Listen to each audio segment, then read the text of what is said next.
Esse é o Ancapsu e nós vamos falar agora sobre uma denúncia bastante séria que fez aqui o Jeffrey Schichini sobre as provas que foram adicionadas pela PGR após a fase de instrução. Isso é muito problemático, tá? A prova ter sido acrescentada pela PGR depois da instrução é algo, sem dúvida alguma, muito problemático, não deveria acontecer, porque isso fere, de fato, o princípio do contraditório, isso fere a ampla defesa, isso fere o devido processo legal. Ele está alegando que foi um documento falsificado. Eu não vi evidências disso não, tá? Eu vejo um documento frágil. Eu vou explicar para vocês por que eu acho que é um documento frágil e nesse caso ele tem razão realmente. Esse documento não deveria ser considerado no processo, pelos dois motivos. Primeiro, porque foi apresentado depois da fase de instrução. Segundo, porque é sim um documento frágil, é um documento escrito à mão, de forma atabalhoada, de forma de qualquer jeito, então não tem nenhuma sistemática para ser considerado como evidência real. E é uma evidência muito importante, porque é de fato a única evidência que tem contra o Felipe Martins. Vamos entender esse caso aqui. Essa notícia foi sugerida por Eren Estava Certo, Las Cagadolândia, Brasil e várias outras pessoas. Obrigado aí ao pessoal que sugeriu notícias lá no nosso site, no visãolibertaria.com. E obrigado a você que está assistindo o nosso vídeo. Se você gosta do nosso conteúdo, por favor, deixe o seu like e se inscreva aqui no canal, né? Então, realmente uma notícia absurda, né? O Felipe Martins, o advogado Felipe Martins, o Jeffrey Schichini, está colocando que a PGR usou um documento falso nas acusações finais, nas alegações finais. Então, o primeiro problema é isso, esse documento ter sido juntado após a instrução. E isso realmente não pode. Aliás, o Alexandre de Moraes reconheceu um erro desse tipo no núcleo, no quarto núcleo que está sendo julgado agora, e de fato parece que vai considerar isso no processo. No caso do Felipe Martins, se realmente esse documento foi entregue após o prazo correto, foi juntado depois, isso não faz sentido, essa prova não poderia ser usada, né? Mas para a acusação, essa prova é muito importante, eu já expliquei por quê. A lei da delação premiada fala que ela não pode ser a única base para a condenação de alguém.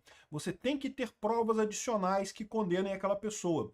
E o problema é que a única prova que a PGR tem contra o Felipe Martins, de fato, é a alegação do Mauro Cid de que ele estaria nessa reunião. O Mauro Cid é a delação premiada, então só a delação do premiado do Mauro Cid não pode ser usada como prova. Agora, mesmo com mais essa prova que foi juntada aqui, é uma coisa muito frágil, porque realmente é uma planilha escrita à mão de qualquer jeito, está cheio de erros essa planilha, então de fato não dá para considerar isso uma prova forte. Com relação a ser falsificada, aí eu não sei, eu não me convenci. Mas vamos ver o que a gente tem de evidência aqui, né? Aqui, ó, essa aqui é a planilha. A planilha, em determinado ponto, ela tem aqui, ó, deixa eu tirar minha cabeça daqui para vocês verem. Tem aqui, essa planilha, ela é justamente dos... aqui, ó. Presidência da República, Gabinete de Segurança Institucional, GSI, que é quem cuida da segurança do Palácio da Alvorada, Secretaria de Coordenação e coisa tal, entrada de autoridades, assessores, familiares e administração no dia 7 e para o dia 8 de dezembro de 2022. Então essa daqui seria a planilha que teria a informação das pessoas que entraram lá no dia 7 para o dia 8, né? Aí a primeira coisa já é estranha, porque é do dia 7 para o dia 8, né? Ou seja, eu imagino que seja um dia, 24 horas contando aqui do dia 7 para o dia 8. E se você for mais aqui embaixo, tem aqui, ó, Felipe Martins, entrando às 8h34, mas sem o horário de saída. Quem assinou essa entrada do Felipe Martins foi um rapaz chamado Winston. Eu imagino que seja o guardinha lá, o soldadinho que fica ali na cabine, né, registrando a entrada das pessoas ali. E ele colocou aqui, ó, Felipe Martins. Então já tem um erro aqui no nome do Felipe. Tem outro erro aqui no fato de que não tem o horário de saída, então alguma coisa foi errada aqui, né?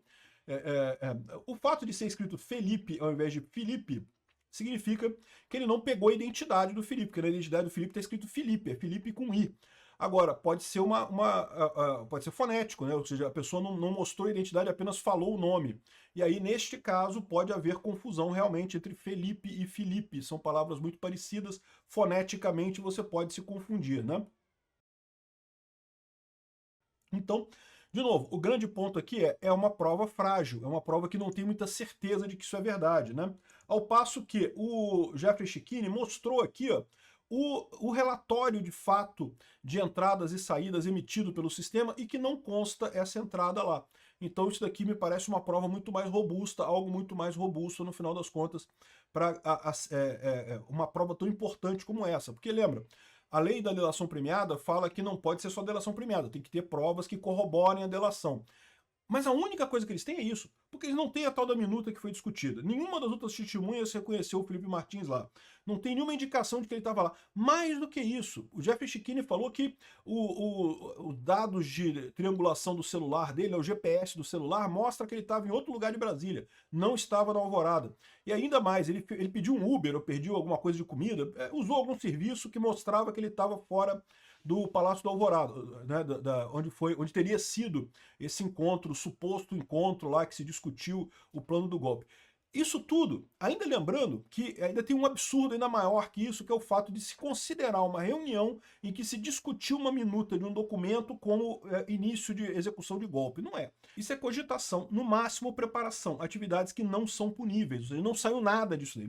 Mesmo que por hipótese o Felipe Martins estivesse nessa reunião, tivesse falado, tivesse discutido, isso não quer dizer nada. Isso é o grande absurdo que tem essa história toda. Essa ideia de que o fato deles terem discutido um documento escrito lá e coisa e tal, que nem era um documento de golpe, porque era um documento de estado de sítio. O estado de sítio teria que passar pelo Congresso, então não tem lógica. E a gente não tem esse documento, a gente não sabe o que está nesse documento. Então, assim, realmente um absurdo completo, né?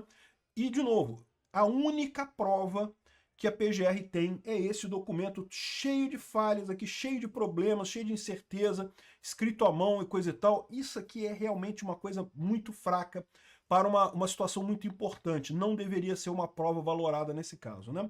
Agora, o Jeffrey Schickini fala que a evidência de falsificação do documento é essa daqui, olha só. Esse documento tem um campo de assinatura, né, que a pessoa responsável pela cabine, lá pela segurança do dia, ela tem que assinar aqui, né? Então aqui está o segundo sargento Gomes Neto, né? Que seria o responsável por isso daqui. E aí você repara que ele mostrou que os vários documentos colocados lá no processo, cada hora aparece uma assinatura diferente. Olha só, cada hora tem uma assinatura diferente do Gomes Neto, né? E, bom, por que eu digo que isso não é necessariamente uma falsificação, né? Veja, por que você falsificaria 5 vezes a assinatura de forma diferente? Já parou para pensar? Vamos supor que realmente o Paulo Goné resolveu, vou falsificar o registro aqui para dizer que o Felipe Martins estava lá dentro. Fulano, vem cá, assina aqui. Agora você vem cá, assina esse outro aqui. Você vem cá. Para que ele faria isso? Né? O ideal seria manter a mesma assinatura. Se ele está falsificando o documento, ele falsifica uma pessoa só, falsificando tudo ali, né? Então, assim, o fato de terem assinaturas diferentes, né? Eu não sei se isso é sintoma de falsificação. O que me parece que seja? Eu não tenho muita experiência, eu não conheço como é que funciona no Palácio da Alvorada, eu tenho uma experiência muito limitada no Exército, eu servi Exército uma época, mas eu consigo imaginar perfeitamente o sargento falando para os soldados lá da cabine, fulano, quando você terminar o dia, você vem aqui, coisa e tal, e assina o meu nome aqui embaixo, bota o meu nome aqui embaixo nessa linha aqui, e pronto. E aí cada soldado do dia faz a coisa lá e bota o nome lá do cara ali embaixo. Pode ser isso, né? Além do que, o que quer dizer exatamente exiro, né? Exiro parece ser um cargo, né? Responsável pela ordenança, eu não sei. Não sei o que significa exiro. Eu tentei procurar na internet, também não consegui descobrir. Eu entendo que isso daí é o cara responsável pela segurança, por fazer esse controle, né? Mas talvez a situação seja exatamente essa. Você bota quem é o sargento responsável, não exatamente, não é uma assinatura, é um campo que é preenchido pela pessoa que está preenchendo o formulário ali. Enfim, eu não sei. O ponto central esse documento teria que ter sido anexado desde o início. Não pode aparecer agora em alegações finais. É realmente um absurdo esse documento aparecer só em alegações finais. E mesmo considerando que o Alexandre de Moraes não vai tirar esse documento, vai manter o documento ali, coisa e tal, mesmo nessa situação, é um documento muito frágil, é um documento que cheio de erros, de coisa. Então não deveria ser considerado também para uma prova tão importante quanto essa.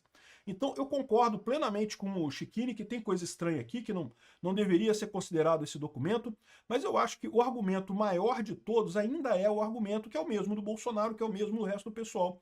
Gente, mesmo que tenha havido essa reunião, que tenha sido discutido esse negócio, não saiu disso. Não teve execução de golpe nenhuma. Ninguém tentou, de fato, executar nada. Tá da cara. Golpe de verdade, você vê lá com o cara do Peru, lá, o Pedro Castilho, que foi na televisão e falou, não, porque não sei o que é lá, que eu vou, que tá dissolvido o Congresso, não sei o que é lá, e aí depois as Forças Armadas ficaram contra ele, ele caiu, tá na cadeia lá até hoje.